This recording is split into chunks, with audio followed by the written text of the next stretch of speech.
Right SLBC టర్నల్ దగ్గర rescue operation కొనసాగుతుంది. పైకప్పు కూలిన ప్రాంతానికి రెస్క్యూ బృందాలు చేరుకున్నాయి. ఘటనా స్థలంలో బండరాళ్లు, బురద, నీళ్లు కనిపిస్తున్నాయి. మొత్తం ఘటనా స్థలం నుంచి వందల మీటర్ల వరకు మట్టి పేరుకుపోయింది. మట్టిని తవ్వడానికి సహాయక బృందాలు తీవ్రంగా శ్రమిస్తున్నాయి. సో ఎక్కడైతే కార్మికులు చిక్కుకున్నారో ఆ దగ్గరికి రెస్క్యూ టీం చేరుకుంటుంది. కానీ చేరుకునే క్రమంలో మట్టి, బురద అంతా కూడా ఆటంకంగా మారింది. వాళ్ళు తీవ్రంగా శ్రమిస్తున్నారు లోపలికి వెళ్ళడానికి.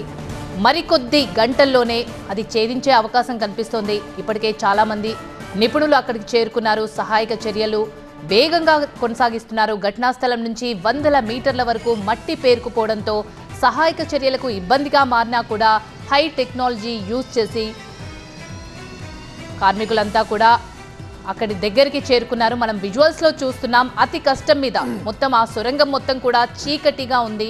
ఆ చీకటిని కూడా ఛేదిస్తూ లైట్ల వెలుతులతో, టార్చ్ లైట్ వెలుతులతో కార్మికులంతా మెల్లమెల్లిగా చాలా దగ్గరికి చేరుకున్నారు. బండరాళ్ళు, బురద, నీళ్లు అన్నీ కూడా మనకు కనిపిస్తున్నాయి.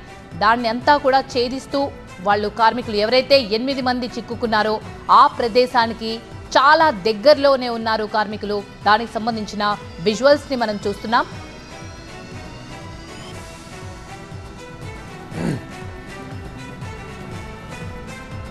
మనం చూస్తున్నాం విజువల్స్లో ఎక్కడైతే 6 రోజుల కింద సరిగ్గా ఈ టైంకి 8:39కి ఎక్కడైతే కార్మికులు 8 మంది చిక్కుకుపోయారో నీరు, మట్టి పిల్లలు పడి సరిగ్గా ఆ ప్రాంతానికి చేరుకున్నారు. మనం విజువల్స్లో చూస్తున్న ఆ విజువల్ అదే, వీడియోలో చూస్తున్న విజువల్ అదే. అక్కడికి చేరుకున్నారు.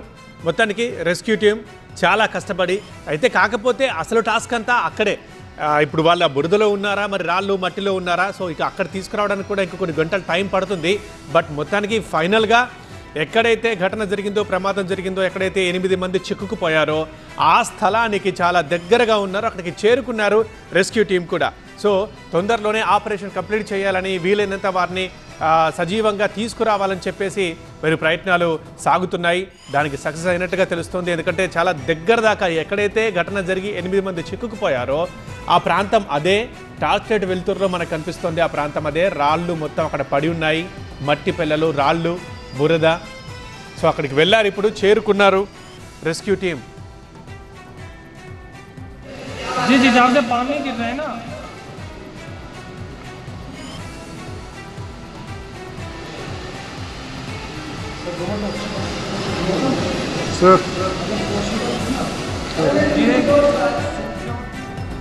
అంటే ఒకసారి మనం విజువల్స్లో చూస్తున్నాము. ఆ టన్నెల్ పొడవు అంటే పైకి 10 మీటర్ల పొడవుతో ఉంది. సో 10 మీటర్లు ఇప్పుడు వాళ్ళు ఒకసారి నిల్చుంటే వాళ్ళ తలకు టన్నెల్ పై భాగం తగులుతోంది. అంటే కింద ఆ స్థాయిలో మట్టి పిల్లలు, రాళ్ళు పడిపోయాయని అర్థం. సో ఇప్పటిదాకా ఇంకా చాలా పెద్ద టాస్క్, అసలు ముందుకు వెళ్ళడానికే లేదు. ఇప్పుడు ఆ రాళ్ళ మీద వాళ్ళు నిల్చుంటే వాళ్ళ తలలకి ఆ టన్నెల్ పై భాగం తగులుతోంది, మనం చూస్తున్నాం. సో అంత ఎత్తులో రాళ్ళు పడ్డాయి, అంతకన్నా ఎక్కువ ఎత్తులో పడ్డాయి. ఇప్పుడు వాళ్ళు దాన్ని ఛేదించి వాటిని పగలగొట్టి వాటిని ధ్వంసం చేసి వాళ్ళు ముందుకెళ్తున్నారు. బట్ స్టిల్ వాళ్ళు చేరుకున్న ప్రాంతంలో కూడా రాళ్ళు ఆ స్థాయిలో పేరుకుపోయి ఉన్నాయి. అంటే పక్కనున్న శిథిలాలు, రాళ్ళు పగిలి కుప్పలుగా అక్కడ పడిపోయాయి ఆ నీటి వల్ల. కరెక్ట్గా ఎగ్జాక్ట్గా 8 మంది ఎక్కడ చిక్కుకుపోయారో అక్కడ దాకా వెళ్ళారు. బూడిదను తీసేశారు, నీళ్లను తీసేశారు, రాళ్లను తొలిచేశారు. అక్కడ టీబీఎం ఉంటే, అంటే ఎవరైతే 8 మంది కార్మికులు చిక్కుకుపోయారో వాళ్ళతో వెళ్ళిన ఆ మెషిన్ ఉండేది. ఆ మెషిన్ కూడా ముక్కలై వీళ్ళకి హార్డులుగా అయింది. ఎస్, మనం 2 బాక్స్లో చూస్తున్నాం. ప్రమాద స్థలానికి చేరాయి రెస్క్యూ టీమ్స్. ఇటు 10 మీటర్ల టన్నెల్లో సగానికి పైగా బురద ఉంది, రాళ్ళున్నాయి. సో వాటన్నింటినీ ఛేదించుకుంటూ ముందుకెళ్తున్నారు. బురద నీళ్లు తీసేయడానికి ఎక్విప్మెంట్ తీసుకొచ్చారు. 2-3 రోజులుగా బురదను తీసేయడానికే ప్రయత్నాలన్నీ జరిగాయి. రాళ్లను తొలగించారు, మట్టి పిల్లల్ని తొలగించారు. మొత్తానికి ఫైనల్గా ఎక్కడైతే ఘటన జరిగిందో, ఎక్కడైతే 8 మంది 6 రోజుల కింద ఉదయం 8:30 గంట ప్రాంతంలో చిక్కుకుపోయారో అక్కడికి చేరుకున్నారు రెస్క్యూ నిపుణులు. రైట్గా మా ప్రతినిధి శివకుమార్ కూడా 6 రోజులుగా అక్కడే ఉన్నారు. సో ఒకసారి అడుగుదాం, శివకుమార్, ఏంటి ఇప్పుడు రెస్క్యూ టీం ప్రమాద స్థలానికి చేరుకున్నట్లుగా మనకు క్లియర్గా అర్థమవుతోంది. సో పరిస్థితి ఏంటి, అప్డేట్ ఏంటి? 8 మందికి సంబంధించి ఆచూక్యమైనా తెలిసిందా? 6వ రోజు రెస్క్యూ ఆపరేషన్ అనేది కొనసాగుతుంది. 8 మందిని సురక్షితంగా కాపాడాలన్నటువంటి ఉద్దేశంతో 6 రోజుల క్రితం ఈ రెస్క్యూ ఆపరేషన్ అనేది ప్రారంభమైంది.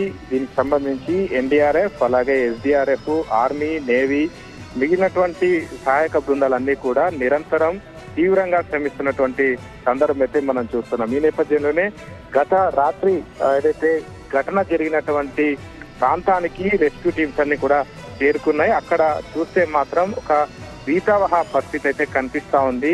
పైనుంచి టన్నెల్ పైకప్పు నుంచి భారీ బండరాళ్ళు కింద పడిపోయినటువంటి సిచ్యువేషన్ కూడా మనకు విజువల్స్ లో చాలా స్పష్టంగా కనిపిస్తుంది. TV9 స్క్రీన్ మీద ఎక్స్క్లూజివ్ గా ఈ విజువల్స్ అనేది చూపించడం జరుగుతుంది. అలాగే ఈ బండరాళ్ళు, మట్టి, దీంతో పాటుగా నీరు 3 రకాలుగా పైకప్పు ఊడిపోవడంతో పెద్ద మొత్తంలో విధ్వంసం జరిగినటువంటి సిచ్యువేషన్ అయితే మనకు టన్నెల్ లోపల కనిపిస్తుంది.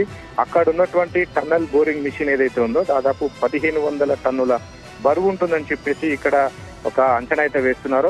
ఆ మిషన్ కూడా చెల్లా చెదురుగా విరిగిపోయి శిథిలాలు ఎక్కడికక్కడ పడిపోయినటువంటి పరిస్థితులు ఉన్నాయి. అంటే ఏ స్థాయిలో పైనుంచి ప్రెజర్ కనిపించిందో మనకు చాలా స్పష్టంగా కనిపిస్తుంది. అయితే ప్రస్తుతం ఏదైతే ఘటన జరిగినటువంటి స్థలానికి రెస్క్యూ టీమ్స్ చేరుకున్నాయి, అక్కడి నుంచి దాదాపుగా ముందు వైపు అంటే టన్నెల్ బయటికి వచ్చేటువంటి మార్గం వైపు 200 మీటర్ల వరకు 6 మీటర్ల వరకు అంటే టన్నెల్ ఉన్నది 9.2 మీటర్ల హైట్ అనేది ఉంది. అయితే అందులో 6 మీటర్ల పై చిలుకు ఈ బురద, నీరు, బండరాలు అనేది పేరుకుపోయినటువంటి సిచ్యువేషన్ అయితే ఉంది. అయితే వీటన్నిటిని తొలగించేందుకు ప్రయత్నాలు అయితే కొనసాగుతున్నాయి. ఇందులో భాగంగానే కొంత ఏదైతే ప్రధానంగా సహాయక చర్యలకు ఆటంకంగా ఉన్నటువంటి ఏదైతే టన్నల్ బోరింగ్ మిషన్ శిథిలాలను అయితే వేగంగా తొలగించేందుకు ప్రయత్నాలు జరుగుతున్నాయి. ఇందులో భాగంగా ఏపీ అసోసియేట్స్ ఏదైతే ఈ టన్నెల్ నిర్మాణం చేస్తుందో ఆ టన్నెల్ సంబంధించిన రెస్క్యూ టీమ్స్ గ్యాస్ కట్టర్లను ఆ శిథిలాలను తొలగించేటువంటి ప్రక్రియను ప్రారంభించాయి. వీరికి సహాయంగా ఇటు రైల్వే సిబ్బంది కూడా ఇటు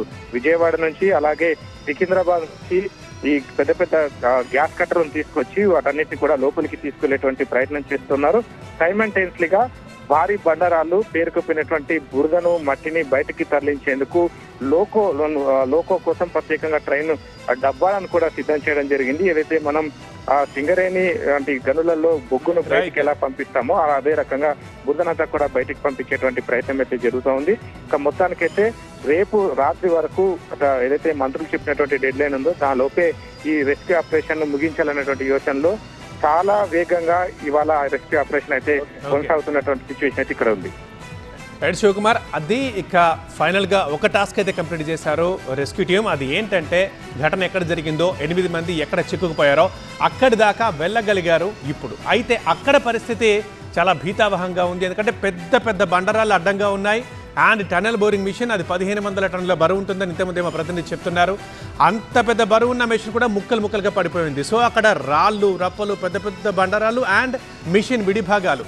ఇప్పుడు వీటిని తీయడం మరొక పెద్ద టాస్క్. ఖచ్చితంగా ఇవాళ నుంచి రేపటిదాకా పడుతుంది. బట్ ఎట్టి పరిస్థితుల్లో ఎవరినైనా సజీవంగానైతే తీసుకొద్దామనే వాళ్ళు విశ్వ ప్రయత్నాలు చేస్తున్నారు.